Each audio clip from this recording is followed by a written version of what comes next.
საქართველოს კონტროლირებადი ტერიტორიიდან ოკუპირებულ აფხაზეთში შეტანილი საწვავის მოცულობა 400 ტონამდე გაიზარდა. სანამ ეს კრიზისი იქნება, მზად ვართ, რომ მოვამარაგოთ თუ ფული ეყოფათ უფასოდ, ეს არ ხდება, განაცხადა სოლიდუსის მფლობელმა გიორგი არველაძემ.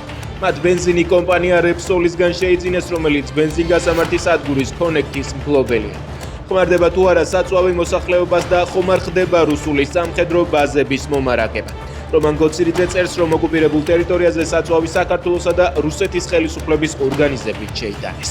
გერმანიის ახლად დანიშნული ელჩის კრიტიკული გზავნილი ოცნებას არსებული დაძაბულობა ამძიმებს გერმანიისა და ევროკავშირის ურთიერთობას საქართველოსთან, წერს ბარბარა ფოსიმის პირველ განცხადებაში.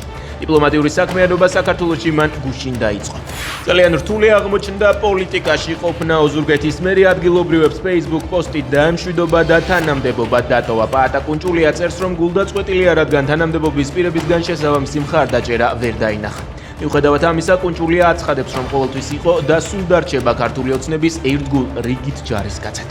გლობოს კურიერის ძემის საქმეზე კიდევ ორი არასრულწლოვანი დააკავეს. ადვოკატის ინფორმაციით დაშავებული დავით ვალიშვილის ჯანმრთელობის მდგომარეობა ჯერ ისევ რთულია და ის მკურნალობას აგრძელებს. საქმეზე დაკავებულია კიდევ 3 პირი, მათგან 2 არასრულწლოვანია, 1 კი 18 წლის არის.